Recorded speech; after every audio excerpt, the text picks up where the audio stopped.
Bonjour à vous tous, frères et sœurs bien-aimés, où que vous soyez en ce moment, nous sommes au rendez-vous. Et vous savez que lorsqu'on parle de rendez-vous, et voilà, il faut y être. Bonjour à vous tous, que la paix et la joie de Dieu soient en vous. Contes et légendes continue son parcours. Après avoir parlé de l'offrande de Caïn et d'Abel, aujourd'hui nous voulons parler du péché de Caïn.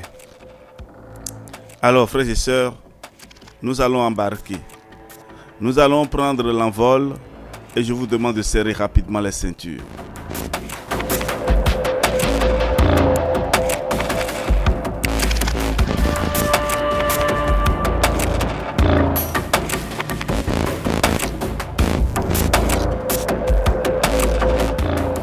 Alors, dans la dernière édition de Contes et légendes, nous avons dit qu'il faut toujours offrir à Dieu ce que nous avons de meilleur, avec beaucoup d'amour et de joie.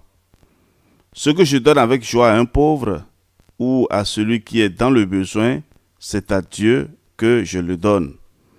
Ainsi Dieu acceptera toujours mon offrande comme il a fait pour Abel.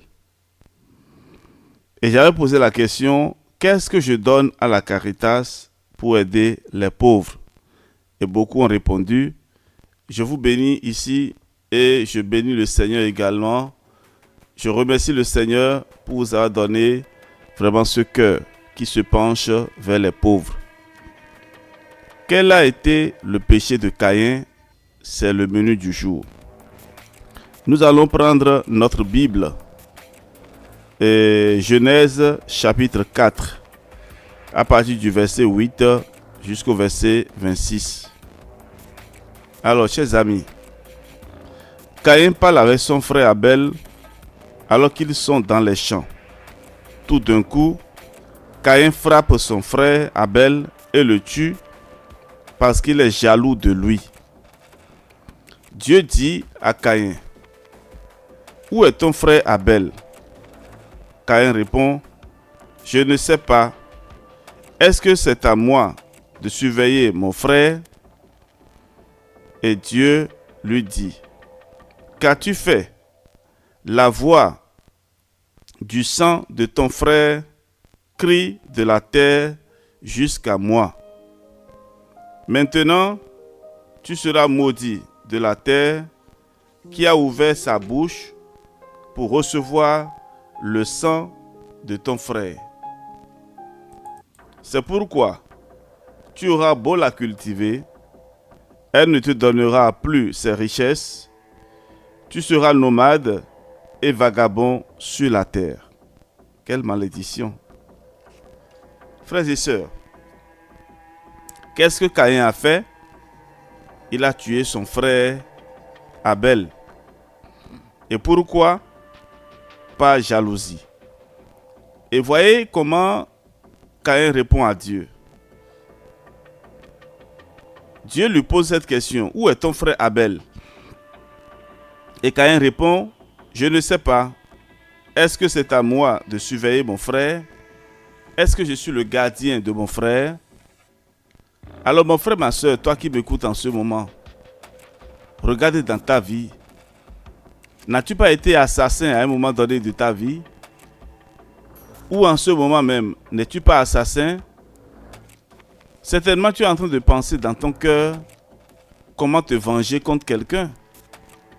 Tu es en train de réfléchir depuis des jours sur comment abattre quelqu'un, parler mal de lui, détruire sa renommée, tout simplement parce que le poste qu'il occupe t'intéresse. Ah, tu es aussi Caïn. Sache que tu es aussi Caïn qui a tué son frère par jalousie. Et la malédiction de Dieu pèse sur tous ceux et celles qui font du mal aux autres. Quand Dieu a dit, sinon Dieu a maudit Caïn, il a dit, tu auras beau la cultiver, la terre ne te donnera plus ses richesses. Tu seras nomade et vagabond sur la terre. Caïn dit à Dieu, « Ma peine est trop lourde à porter. Tu me chasses aujourd'hui de cette terre. Je vais devoir me cacher loin de toi. Je serai nomade et vagabond sur la terre. Et quiconque me trouvera pourra me tuer. » Mais Dieu lui dit, « Non, car si quelqu'un te tue, il faudra 7 meurtres pour que tu sois vengé. » Et Dieu met un signe sur Caïn pour empêcher qu'il soit tué. Clémence de Dieu. Puis Caïn s'éloigne de Dieu pour habiter dans la terre de Nod, à l'orient d'Éden. Caïn et sa femme ont un premier fils qu'ils appellent Enoch. Il construit ensuite une ville et lui donne le nom de son fils Enoch. Enoch a pour enfant Irad, qui à son tour a des enfants, des petits-enfants, des arrière-petits-enfants et de nombreux descendants. Voilà, frères et sœurs, une partie de l'histoire de ce jour. Et déjà, je voudrais poser la question, est-ce que vous cultivez des sentiments de jalousie dans vos cœurs? Cultiver des sentiments de jalousie est un grave péché, car elle me conduit à faire du mal aux autres, mentir, tricher, voler et même tuer. La jalousie m'éloigne toujours de Dieu et me fait beaucoup souffrir. Je dois demander à Dieu de m'aider à ne pas envier les autres. Alors mon frère, ma soeur, toi qui m'écoutes en ce moment, que préfères-tu? Ce que les autres ont ou ce que tu as? Qu'est-ce qui peut te rendre jaloux? Écris-moi dans les commentaires. Que préfères-tu, ce que les autres ont ou ce que toi tu as? Qu'est-ce qui peut te rendre jaloux? Réponds en commentaire. Nous allons continuer et nous allons parler à présent de Noé, un autre personnage très important. Et c'est la méchanceté des hommes au temps de Noé que nous allons aborder aujourd'hui. Parce que, qu'est-ce qui nous a amené à parler de Noé? C'est parce qu'à un moment donné, les hommes étaient méchants sur la terre. Et voilà ce qui va arriver. Et Dieu va prendre sa décision. Alors ici, vous allez ouvrir Genèse chapitre 5 jusqu'au chapitre 6. Voilà. Donc nous allons prendre les 2 chapitres du livre de la Genèse 5 et 6. Adam avait 130 ans lorsqu'il a eu un autre fils avec sa femme et ils l'ont appelé Seth. Car Ève se disait, Dieu m'a donné un autre fils à la place d'Abel que Caïn a tué. Adam a eu d'autres fils et des filles, et il est mort à l'âge de 930 ans. Seth a eu aussi un fils qu'il a appelé Enoch. C'est à partir de ce moment que les hommes ont commencé à prier Dieu en l'appelant Seigneur. N'oubliez pas cela, N'oubliez pas cela. Je vais vous poser la question plus tard parce qu'il y aura un prix à gagner. Il y aura un prix à gagner. À partir de quel moment et les hommes ont commencé à appeler Dieu Seigneur. Donc n'oubliez pas cet épisode. Nous en parlerons plus loin. Alors, Seth a eu également des fils et des filles, puis est mort à l'âge de 912 ans. Donc, Adam 930, Seth 912.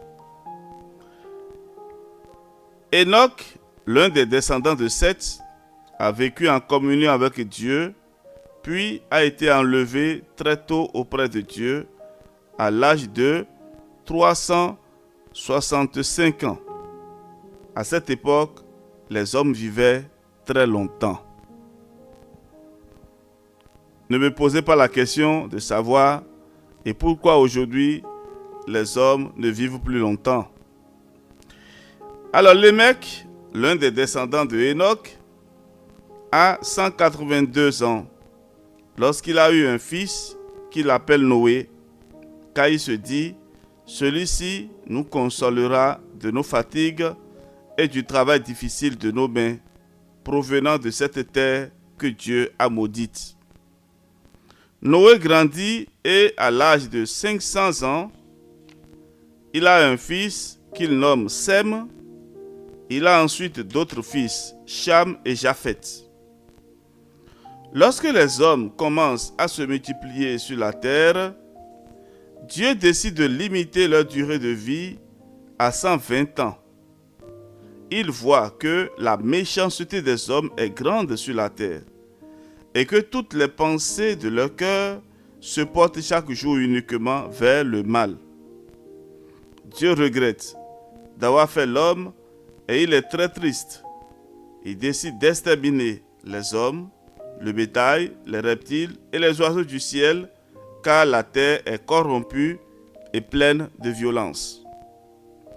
Mais Noé plaît à Dieu, car il est un homme juste et intègre qui marche avec son Seigneur.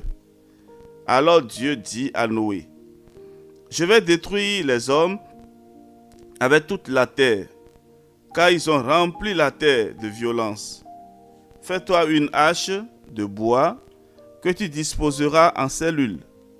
Tu l'enduiras de bitume à l'intérieur et à l'extérieur. » Dieu indique la longueur, la largeur et la hauteur de l'arche que Noé doit construire.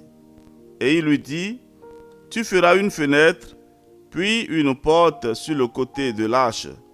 Tu construiras un étage inférieur, un second et un troisième. » Dieu dit encore à Noé, « Je ferai venir un déluge d'eau sur la terre pour détruire toute chair ayant souffle de vie sous le ciel. Tout ce qui est sur la terre sera détruit. » Voilà, frères et sœurs, la décision de Dieu. Toi qui m'écoutes en ce moment, sache ceci. De nos jours, les hommes ne vivent plus très longtemps à cause du péché qui s'est multiplié sur la terre. Être méchant, c'est refuser de pardonner, c'est refuser de partager son repas ou ses jouets. Alors mon frère, ma soeur, toi qui m'écoutes en ce moment, tu peux faire écouter ce programme à tes enfants. Et la question que je voudrais vous poser, que ressens-tu lorsque ton ami est méchant envers toi? Vous allez poser cette question aux enfants et vous allez me répondre dans les commentaires. Que ressens-tu lorsque ton ami est méchant envers toi? Alors posez la question à votre enfant et essayez de l'écouter. Qu'est-ce qu'il ressent dans son cœur lorsque l'un de ses camarades, lorsque l'un de ses petits copains est méchant envers lui? Et voilà, nous allons nous arrêter là et la préparation pour le déluge a commencé. Mais en ce moment même, nous allons prendre notre vol. L'avion va décoller et partir maintenant avec Noé à la découverte du Dieu très bon. Pourquoi Dieu a épargné Noé? C'est parce qu'il était un homme juste. Alors, vous aussi, sinon nous aussi, soyons parfaits, soyons justes, comme notre Père Céleste est juste, comme notre Père Céleste est parfait. Que Dieu soit votre joie et qu'il vous bénisse. Demain, nous parlerons de comment Dieu a épargné Noé et comment s'est passé le déluge. À tous et à chacun, bénédiction du Seigneur. Si vous avez des réactions, écrivez dans les commentaires ou si vous avez besoin d'autres questions, vous pouvez nous écrire par WhatsApp, plus 229 67 20 14 14. Soyez bénis.